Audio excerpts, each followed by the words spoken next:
Still dealing with the situation regarding refugees and asylum seekers camping outside the Cape Town Central Police Station, opting to be arrested because they say they don't have anywhere to go. Frustrations clearly mounting as the city has offered to transport some of the people back to their previous places of residence, have in some instances been turned down. And then we also saw scuffles breaking out. So right now we're contending with the question of this concern of what will it take to resolve the current impasse playing out in Cape Town. And we are in conversation with the ambassador to South Africa from the Democratic Republic of Congo, His Excellency Mr. Mpoko, as well as Professor Vivian Ojong, who is Acting Dean of School of Social Sciences at the UKZN. Thanks so much for both of you for extending your stay with us for this discussion. So, Professor Ojong,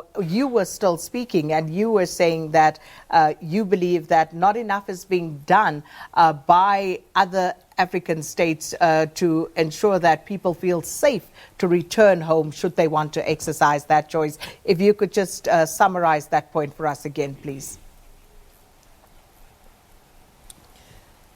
You see, we must look at the real reason why these people left their home countries in the first place. They left because they were looking for better opportunities. They were looking for means to better their lives. And they left families behind who are hopeful that they are going to continue surviving on the basis of these refugees and asylum seeker survivor in the country of abode, in this case South Africa. Now, they have left uncertainty back at home. They have left the issue of dependency. Those in their home country, those family members left at home, they are dependent on the success of these who have left, who are in South Africa. Now, the reason why I'm saying that, there must be a political will on the side of the ambassadors, all the ambassadors, all the presidents, to put in place a system that will sustain the returnees. The reason why people are not willing once they have left, because once you've left your country of origin, there's already that feeling of alienation. You are alienated. You don't belong any longer. And therefore, for them to return, there must be a political will on the side of those national government, the Nigerian government, the Democratic Republic government, all the other national states. There must be a commitment to put in place system that will enable these returnees to return safely. There is a fear of return, inasmuch as the South African government is putting in place, has left an organic way in which these foreign asylum refugees and asylum seekers can integrate into the society. Under the circumstances, it is clear that they want to return, but they cannot just return. That's why we see them there on the street. They are afraid to go back. What would they return to? So this government, I think they should begin to put their money where their mouth is. We cannot just have political statements about the willingness to accept them back and to receive them back in their home countries, in their countries of origin, whereas they have not put in place systems that will enable them to reintegrate in their original countries of origin. Ambassador Mpoko? Apparently, the professor is not aware of the program of reinsertion that our countries have. Nigeria sent airplanes here. They picked up quite hundreds and hundreds of Nigerians who went back. In my country, we have a program of reinsertion. When the refugees come back, the program of reinsertion into their countries, it depends depending on where they would like to go. This system is a voluntarily. Okay, people only return when they want to return. And the fear of return can be used as an excuse because they left uncertain situation, therefore they don't want to be returned to it. But there are millions of Nigerians in Nigeria, there are millions of Congolese in Congo. Not all of them are migrating, okay? So there is a system of reinsertion when people go back. But the host country, by law, once you have issued asylum status or refugee status to a person, you have the obligation to protect that person. That's the law, okay? Maybe the professor is not aware of it. You have that obligation according to the international law. Now, the person had to be willing to relinquish their status before he can be returned. That's also the law. I understand is also that when they're in the country, in the host country, they must all be respect the local laws, the South African laws.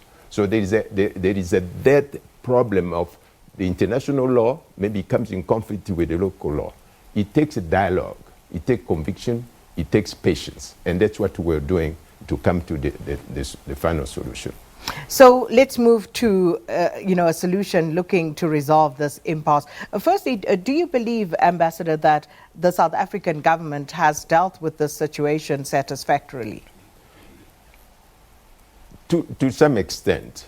What we deplore is the brutality which you use to move the refugees. They're human beings. They're not troops. They're not cows. Even the cows, you cannot move them by force. So you find a humane way of handling them. So these are human beings. You find a humane way of handling it. That's the only aspect that I'm not agreeing with. The rest, I think South African government has done enough. And now they're willing even to do more, according to the conversation we have had with the different ministries, with the department. They're willing to do more. They're willing to accommodate them, to take them to the community where they'll feel safe, and so forth. So a lot is being done by South African government as well as international organization. It's just that those kind of problems take time. And let's take the time that is required to solve the problem. Instead of rushing and the blame game will not solve the problems. Okay? When we start blaming each other, that's not the solution. The solution is get together and find a common ground so that those people, they can feel like they can regain their dignity back, and they can either stay in South Africa or be returned to their home countries as they're willing to do so. Professor Ojo?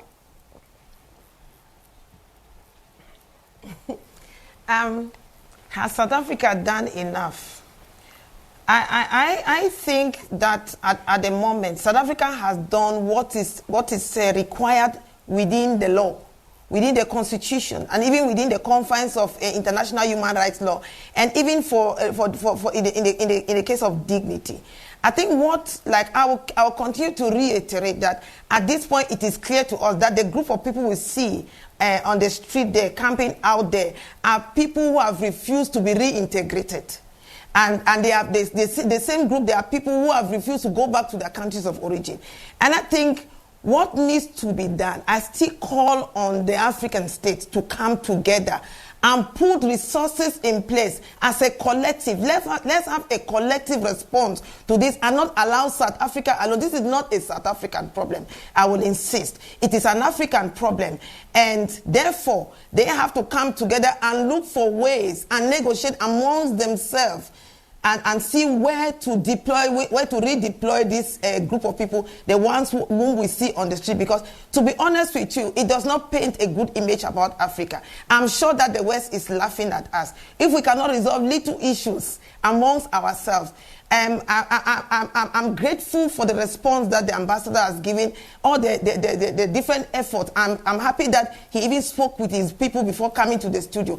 But I think we should move beyond talking, because right now we need solutions. We need African stateswomen to come on board, and we need to remove those people from the street. From a human rights perspective, look at dignity. Look at these are lives that matter.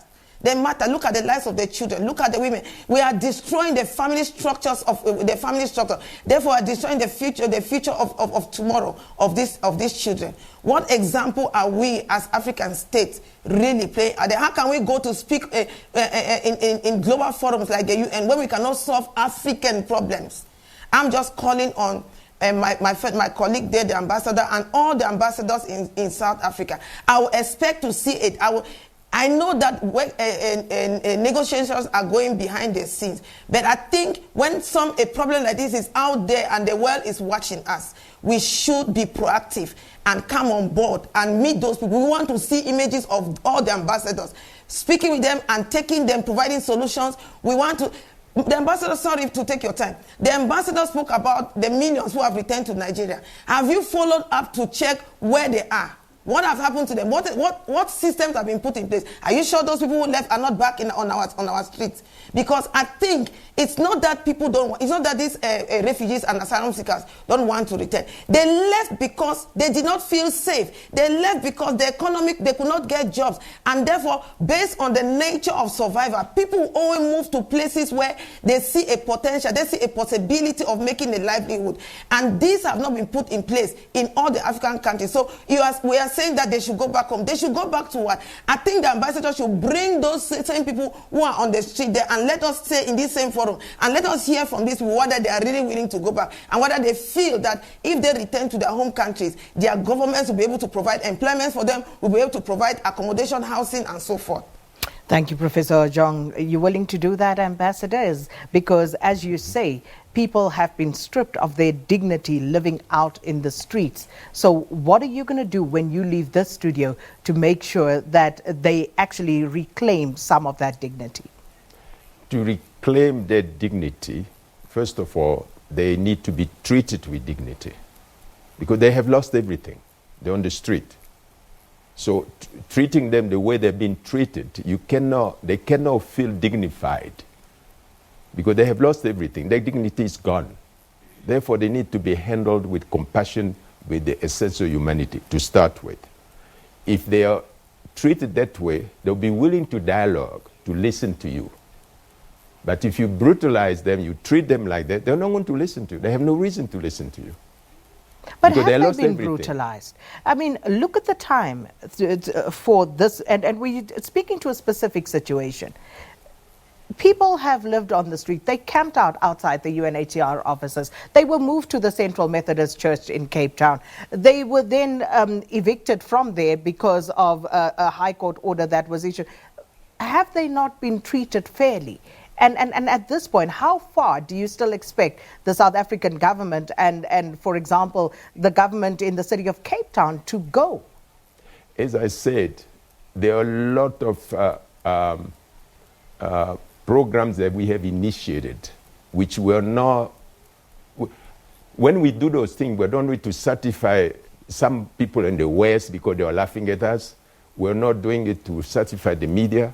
We're doing it because of the plight of those that are suffering. So there are a lot of initiatives we are doing.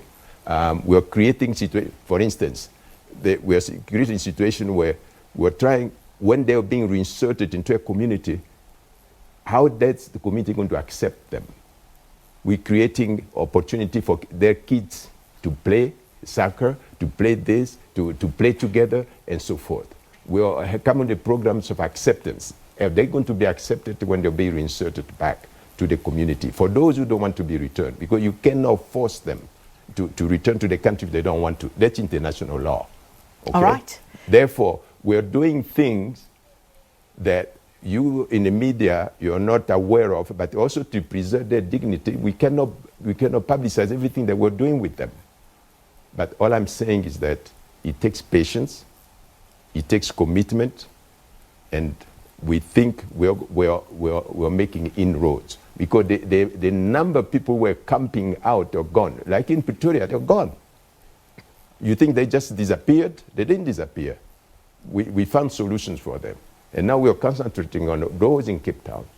Therefore, just, working together with South African government, the provincial government, the national government, and the international organization, I think we're making progress.